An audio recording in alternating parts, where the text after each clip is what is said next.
Welcome to A Magical Life, Health, Wealth and Weight Loss. I'm your host, Magic Barclay, lead practitioner at Holistic Natural Health Australia and #1 best-selling author. In this podcast, I aim to give you practical tips on how to accelerate and sustain your health, increase your financial, spiritual and emotional wealth, and to look at something that haunts many of us needlessly, weight loss.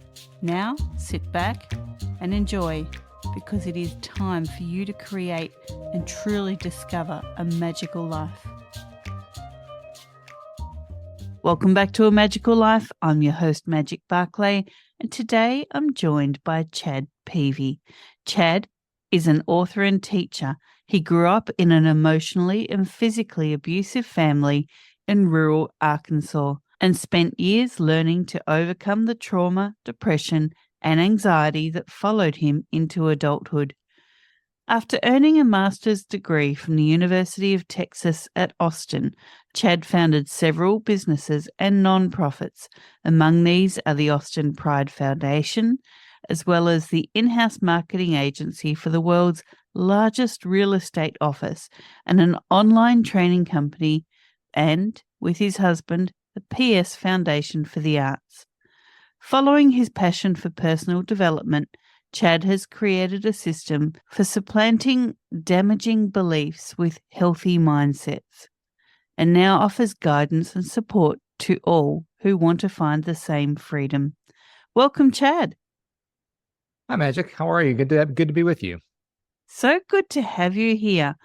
Now, we often talk on this podcast about all healing comes from some degree of inflammation, and being better people comes from some degree of having gone through some tough times, and that can be varying degrees for people. You've had a very rough start. What was the impetus to turn that around for you? Yeah, I would say the impetus for me to turn it around hit me when I realized as a young adult that the mindsets that I had grown up with that had helped me survive, that kept me safe, that kept me from getting bullied, that kept me off of my dad's radar, those exact same mindsets that once served me became the mindsets that were sabotaging me as an adult, that were keeping me small, that were keeping me playing as less than what I could be, that was keeping me from realizing my full potential and exploring all the possibilities that existed for me. As you mentioned in my intro, I'm somebody that's lived with depression and anxiety for as long as I could remember. And what brought it all home to me was when the Great Recession hit of 2008, and I lost a lot in my business. And it was like I built this life, like from the outside looking in, you would think, oh, this guy had it all together. But it was like a house with no foundation. I didn't have the skills to weather that kind of storm. I didn't have the foundational mindsets that would help me get through it. And the anxiety and the depression made a real comeback for me. And it was at that moment that I knew that I was either going to check out or lean all the way into life. And I chose to lean all the way in. And so now I'm out and writing about my story through my book and having conversations with good people like you about that journey, in the hopes that others that are on a similar path can glean something from my experience.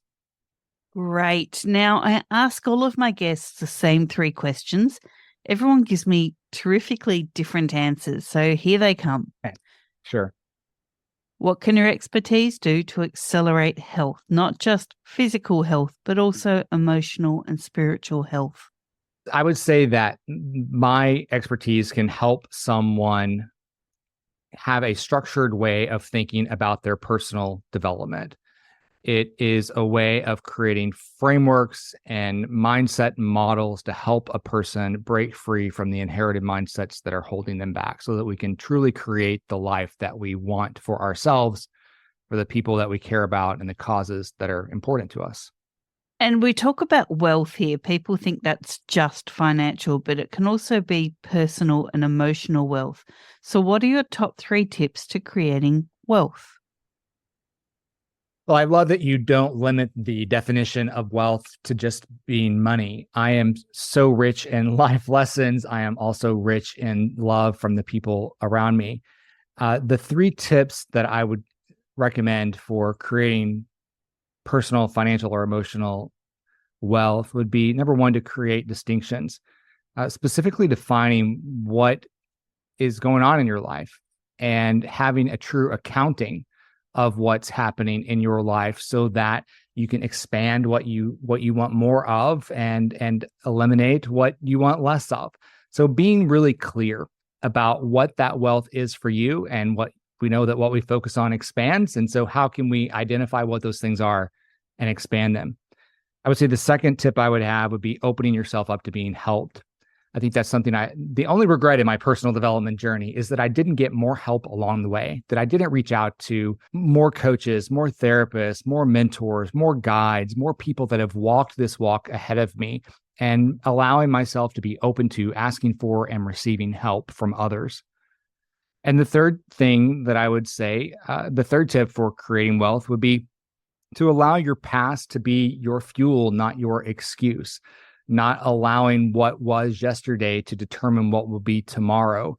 If we're going to have something new in our life, new wealth, expanded wealth, more growth, more development, then we have to try new things, and allowing ourselves to not get stuck in our past, to not get stuck in the way things were, and moving ourselves forward has certainly been instrumental, has been absolutely key in me creating what I consider my wealth. Terrific. Now, I know on your guest sheet, you answered the next one with never had an issue. We talk about weight, and, many people are stuck in this roller coaster of weight. We know that that's often triggered by stress. So even though you haven't had a weight problem, what can you offer the listeners around maybe breaking patterns to do with weight from their childhood, or breaking free from the stress that, I guess, fuels that roller coaster? Sure. So when I wrote my book, I discovered that there were three different categories of mindset, three giant ideas that these mindset methods that I'd written about fit into. And they were matters of self, matters of strategy, and matters of social. In other words, there are the me issues. The self stuff is me, I. There's the strategy stuff, the it, the action, the behavior. And then there's the social stuff, how we show up and we interact with other people. And what I realized is that those three categories not only offer insight into our mindsets, but they're also what create us living our true selves, however that might be. There are ways that we compensate and mechanisms that we put in place to protect ourselves, to defend ourselves, that hold us back from living our fully authentic lives. And overeating was something that was a part of my journey. And I was about 60 pounds overweight at my heaviest. And it was realizing that I was using food to be a coping mechanism for me to feel good in the moment. It was certainly a part of my habit to allow food to be what gave me a little comfort when everything else was stressful or I felt like it was falling apart. And so for me, in all of my work, whether it is overeating or being tired all the time or being stressed or however we blame ourselves or blame other people or identifying ourselves as a victim, there are things that we do to lock us behind, to hide ourselves, to keep us from living fully and authentically as ourselves and from allowing others to see us as who we really are.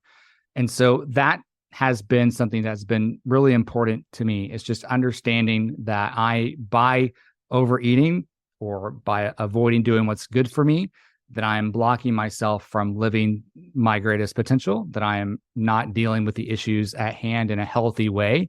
And I have found a way that is putting a Band-Aid on it with food or overworking or even over-exercising when tough times pop up for me.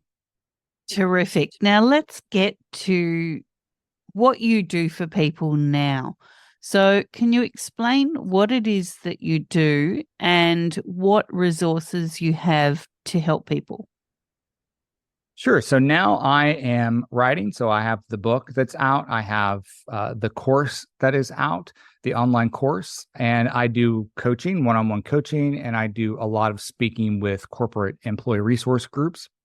And so that is how I am out trying to share what it is that I do and helping others that are on a similar path to mine.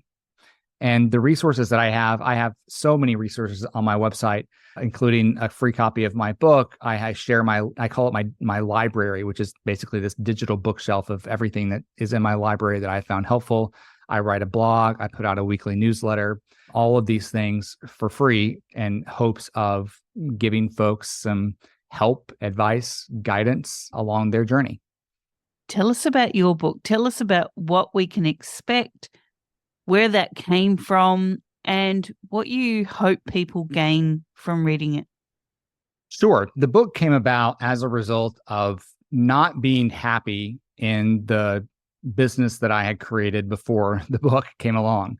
As you mentioned in my bio, I owned a marketing agency inside the world's largest real estate office. And I found that work filled the bank account, but it didn't fill my soul. And I wanted to feel more alive. I wanted to feel more connected overall to my work and feel like that was a reflection of me. And I just wasn't able to see that in the world that I was in. And I'm somebody that's been in and out of therapy since fourth grade. I'm somebody that has had to do a whole lot of work on myself. And I realized that work hits a plateau. There's a way that our personal development is no longer personal. The scars that we pick up on our journey aren't just ours, but they are the exact thing that is going to help somebody else on their journey. And I realized that I had to get out of myself and I had to get into service of others in a way that I felt would really make a difference. And so I started writing everything that I had been learning about myself and what I picked up in my childhood and the lessons learned there and how I was dealing with that as an adult. And it took me about 4 years to write the book. And I discovered that there were these 12 different mindsets that were the most impactful in my life, that made the biggest difference when I addressed these 12 issues. And I split those into the 3 categories I mentioned of self, strategy, and social. And so that's what I put into the book. The book starts out, every chapter is a personal story about how I stumbled upon that particular mindset. And then I share 3 different lessons, and then I share 3 different action items that the reader can go and put the lessons into practice. And so the book is more than just a book. It is also a workbook. I find that people who read the book say it's not just a read it and put it down. It is a read and do as you go along. And most people really appreciate the action-oriented approach that I put into it. And I think what folks should expect to get out of it is tools to take your next step toward your personal freedom, toward feeling more authentically you, toward feeling more comfortable in your own skin, toward being able to hold on to yourself in the presence of others, and creating a life that you have designed instead of one that's just by default. I think that's what folks should expect. And I am very happy to be one step on somebody else's journey. I'm not your destination, but I'm happy to be one step on the journey. And that's what you can expect to get from the book, is a direction to take the next step. Fantastic. Now, many people, I guess, look at coaches, look at authors and go, well, that's all fine for you. How can I do this? Can you just let the listeners know how much work you've done on yourself and for yourself to get this healing going, to break free from the trauma from your past, just so that they can get an idea that, the fact that it might be taking longer than expected is okay? Yeah. So the way that I approach my work and my work with others is I am not Moses on the mountaintop bringing the word to you. I am a fellow traveler. I am somebody that's in the thick of it. I'm somebody that's in the trenches, and I am sharing with you what I'm learning along the way. That is my approach. I do not set myself up as the know-all guru. I'm somebody here walking with you. I may be a step ahead in some areas, but I'm still walking. The journey of personal development never ends. It is a constant and ongoing thing because there are so many different layers to who we are. I tell my clients there is no destination. There's only the journey. The only destination is death. That's the only destination. Otherwise, we're living, we're growing. I am pushing my clients to be uncomfortable and uncomfortable in a way that is suffering toward. I give them a new vocabulary for their suffering. I share with folks that I think of suffering as being the consequence of unmet expectations or desires. There's a way that I want to go through the world and I want to see certain outcomes. And inevitably, things don't go the way I have imagined. And the consequence of that is I suffer. This is the human condition. But every day when I wake up, I get to make a choice about how I'm going to suffer. I can either suffer from the way things were or could have been or should be or ought to be. I can suffer from my experience growing up and how awful that was. Or I can suffer toward. I can suffer toward creating the life that I want for myself and the people that I love and the causes that I care about. And that's the choice that we all have every single day. And it's not an easy choice. But I think it is a choice worthy of intentional awareness and effort toward. Choose to suffer toward. If you're going to suffer towards something that's worth it, that's worthy of you and your life, and that's worth creating. And for me, that has guided me every single day. When I get up, I'm going to suffer toward. And I'm suffering towards something that I've chosen. I am doing something that I want to be doing, knowing that I'm going to suffer, knowing that I'm going to struggle, knowing that it's going to be hard, and knowing that that's just part of it. But I'm attached to the direction. I don't know where it's going, but I know the direction I'm going is worth putting one foot in front of the other and heading that way. So for folks that are on the journey of personal development, that are on the journey of healing, that are on the journey of overcoming, it gets better, but it gets better when you realize one day, like I did, that the goal was never comfort. The goal is never to get to neutral and stop. The goal was never to get out of it and then stop. But the goal is to get out of it, get comfort, and then say, I'm going to reach a little higher. I'm going to keep going. And realizing that your own healing is enhanced and accelerated when you can help somebody on their journey of healing and on their journey of accomplishing what they want out of their life. When you can do that, the benefits come back to us tenfold. And so that's what I would say, Magic. I would say, get up and suffer toward. Find something worthy of you. Fantastic. Now, we've covered a lot here. Is there anything we haven't covered that you feel the listeners need to hear? I think we've covered it. I've hit on my high points. Yeah. Terrific. So we love freebies here. What can you offer the listeners and where can they find it? Absolutely. I would love to offer a freebie. I'm offering a free copy of my book, and that is at my website, chadpeevey.com. It's right there on the homepage. And inside the book, make sure you look for the link to get the book bonuses, where you'll get some guided meditations and some worksheets and exercises that can help guide you on your journey just a little bit more, to that supplement the book and help you take that next step. Terrific. So that's chadpeevey.com. You're also on Instagram and Facebook and LinkedIn at Chad Peevey. Thank you so much for joining us and sharing your inspirational story with the listeners. Thank you for having me. And listeners, thank you for your time. Don't forget to like, subscribe, share, and review this podcast with all that you know and love. And for now, go forth and create your magical life.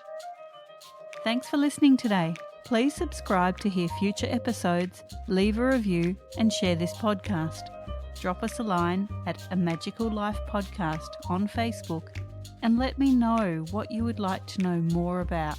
You can find us on Instagram at Holistic Natural Health, that's holistic with a W, or at www.holisticnaturalhealth.com.au. That's where you'll access all sorts of articles, freebies, and more.